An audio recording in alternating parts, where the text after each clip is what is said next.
Profesor jangan sudah itu isyarat jelas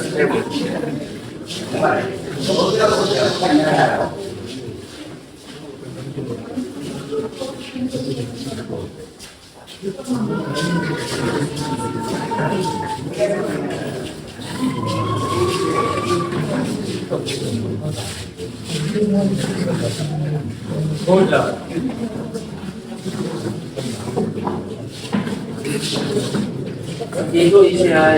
pacaran, dia pacaran, lemu rumah ayah jadi udah, harus ada berapa? Nanti mana bisa dapat melakukan, nanti juga nasi boleh macam, dan rumah tu nasi, atau terus akan makan kalau pada, maka jika ada penuh menarik pemain jadi. Wani mwana muMortuary. Hoje una outubro. Aí novembro. Novembro. Ani kusa matibi. Uya, bela boto. Sala ko. Okay. Pronto, sentiu. Nada. Kio. Susu video sei mana squigo.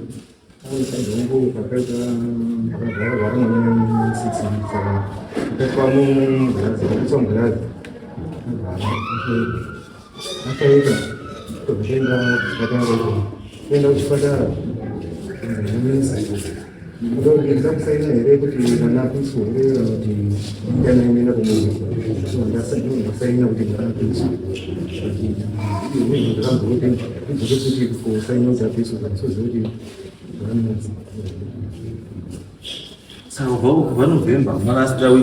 e o doutor da cidade do doutor da minha Mono, grande sai na kuti artist que ele não tem muito nem tá vendo, então como sai na artist. você não sabe isso. Rasa no artist que bola sai na vida disso. tipo aí lá porque isso aqui mesmo, aí os padres não botem. Cada bullet mas aí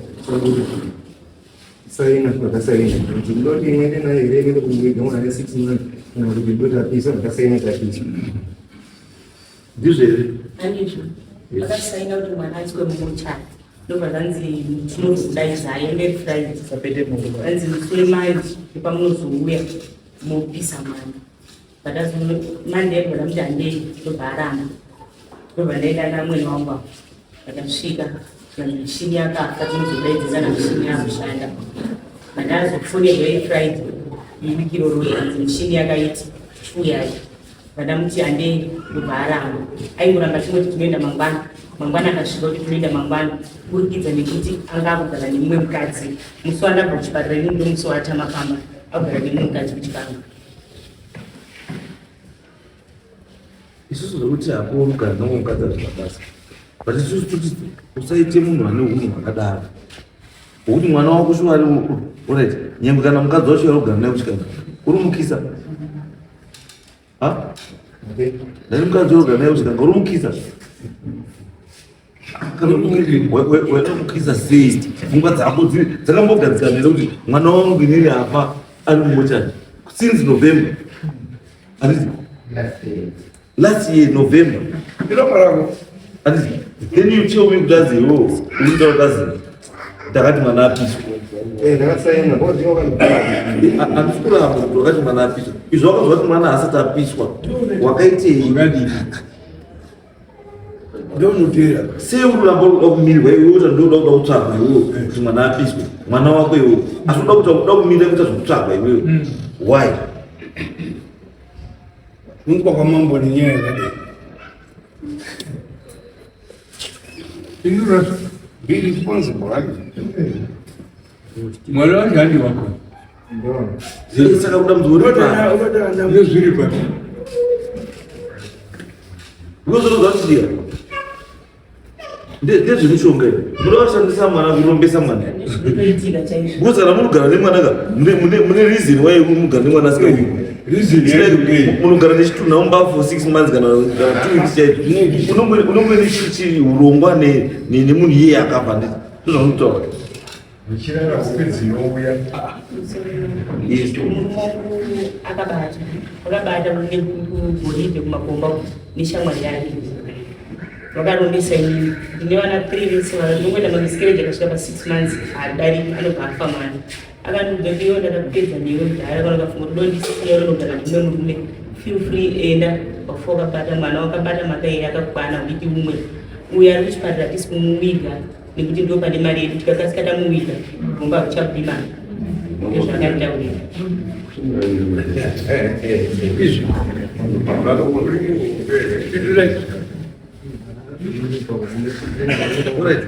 kana kunyimba baba nena unaenda huko nena unaenda huko sasa wewe upasa shamba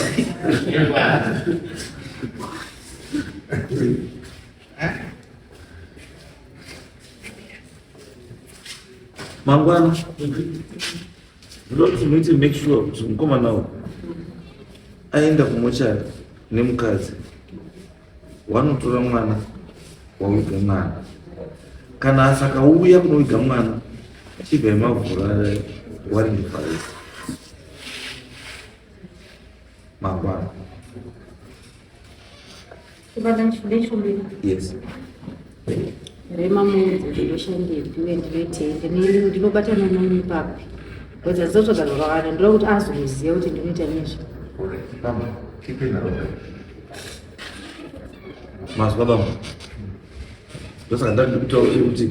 endai mangwana munoita arrangement yekuti mwana apiswe kana kuti mapiswe ndokupai zuva remangwana kuti muite hokwa iwo so Tuesday it's either mwana ari kupiswa kana kuti mwana ari kuitwa simple mazwa baba kuno kwa Mutasa hakuna mwana hakuna munhu anofa anogara mumba for 2 days hakuna kuno kana guwa racherwa nhasi munhu wacho anoita nhasi guwa harisina muti tichesere mugoma zvekuti kana kuri kubhuroka bhuroka yenyasimanaenda kuzvautaura kana kuda kuona kuti mhika ino yakashata musamuige mangwana kana Tuesday mazvaona izvi zvamunoita zvekuti munoita zvekuita ngwana nda kuita zvokutumirai munhu ngwana nda kuita zvokutumirai munhu munenge mashupa baba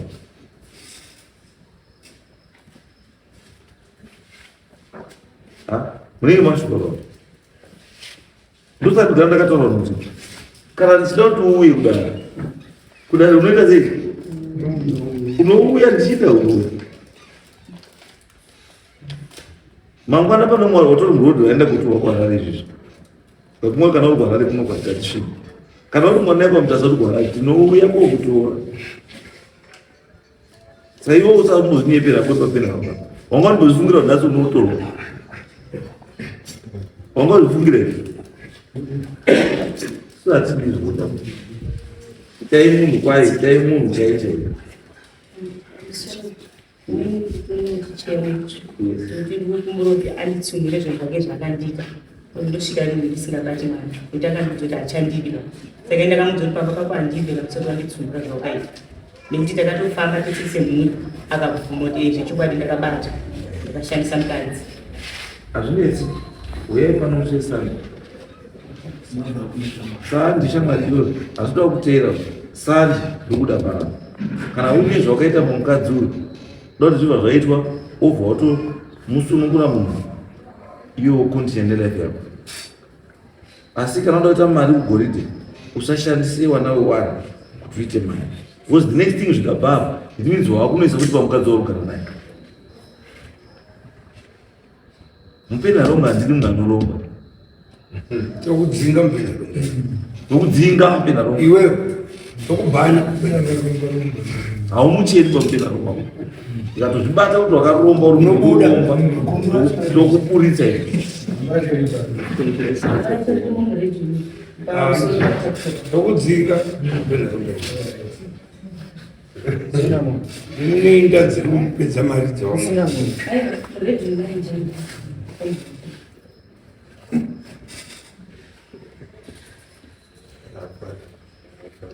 vakarombera kuti ngoridi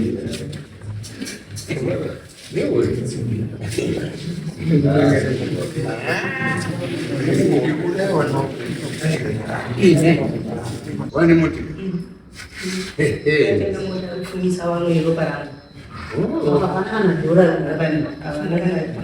chigara pesana kana tsvakire kuna yakapisa kwedu chichaya makoto 3 vanongo vakadya vari basi. No, sasa masande ngatichipedze nyaya imimi uko make sure kuti munhu mangwana waita preparation yekupisa mwana kana kumuka mwana Tuesday kana kuri wigi wagara wigi Tuesday kana kuri kupiswa ngaite sei then this chapter yabva yapora then Sunday ndikuda panapa iwe nemhuri tigadzise nyaya yezvawakaisa pari munhu kuti tono kana zviripo zvazvavo mukadzi wako anofanira kuenda kuti azive kuti ndozvauri anofanira kuti hama dzako dziri kuvi wakaenda mama wacho ariko ndiri kudai panapa mama natete munouya nemwana wenyu zvechindani totibatsirane muzviberesi atomboonesa mai vake takatobotera mukadzi wacho kwaanogara uchikanda akatisungisa pabhuroku akafona pabhuroku tikasungwa inini nemuri wacho natendo wacho akatisungisa nemwe wake lai wacho wakudza akaramba nai wakarumboisai wavese tikagara pabhuroku isusu kanhafu 11 pabhuroku tichiti mambosangirizvo imimi iwe ndodi kusex worker iyo makusanga pabhuroku nepapena rongo wakati iwe ndodi kusex worker mwiri mwana wemimege uyu akatora hure rake roriro nemushamwari yake lai wacho wakakira moti wakatipurira hembe dzake dzakatatora kaisa moto wakatisa pabhuroku enyini tikafamba pabhuroku kusvika pana hafu 2 usiku choka netsoro iye adzoka ndoo dzake kuchikanda ipani tauri nani akasvika musikava ngumurodi anogara mota kudai so kuti satauri nesadoti mwana wangu inamba tuyo kusanga wechituviri mwana wangu ndinamba 2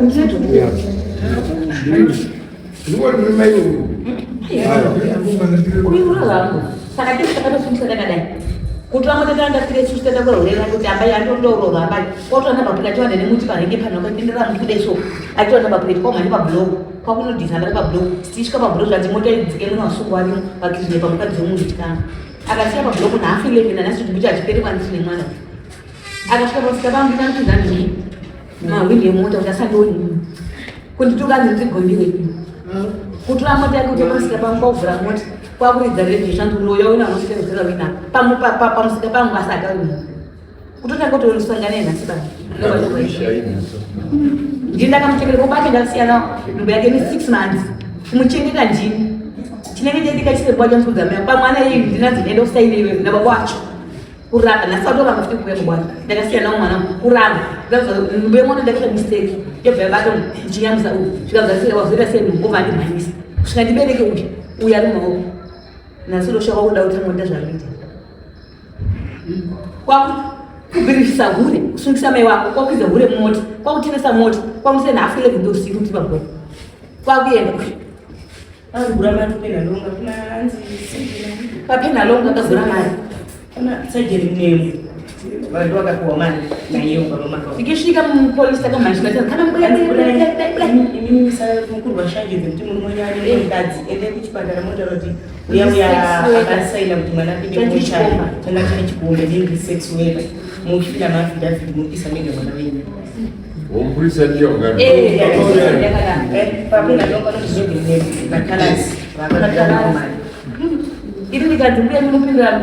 zvekura kwemwana munini ako mutodatina ndii hure mberi pangu ndikadzaniziva ndiyanaona akafa panondiona hure ndirati kuchikange ikoko andikuona hure pano ndakamudza saka zvakundoenda ndakati hure ndotocha kutozvara ndaida kuti ponda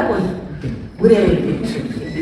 ndotocha kuti ndada kuti ponda beyond sika mujeri kuti mwana kungatibvira November mwana kubarwa mwana asi mwana chingoti mochari iwe chijala chake hure chijabati ndakasvamba make ume hure ndikati iwe hure ndiyo mari vakachingiswa napengi zvikati hure munakana mara munakana uya kusvika natineriwani akatomara vanipambepanguda 6000 akatamhomwe ndo anofanira urero kuti ndikasvisara panapa zvikazino imi muchaona kuti mwana munhu imi mwazvipedza here imimi ngati mwazvipedza here imimi machita inini ndikada kurinda naye obva wamhanyisa mwana live kwakutokele mota live kwakuti mhanye pabhulok kwakune wamhanyisa nemukadzi wangu chikani ndisvika pabhulok zati mota ndaimire pane mheki pana wasungwa wakati iyo kwa kutembea kati la ya chikira basuri kwa muda shede anze de magari kwa mambo kwa mambo shibele kwa president sisi tine mali desha ngari yake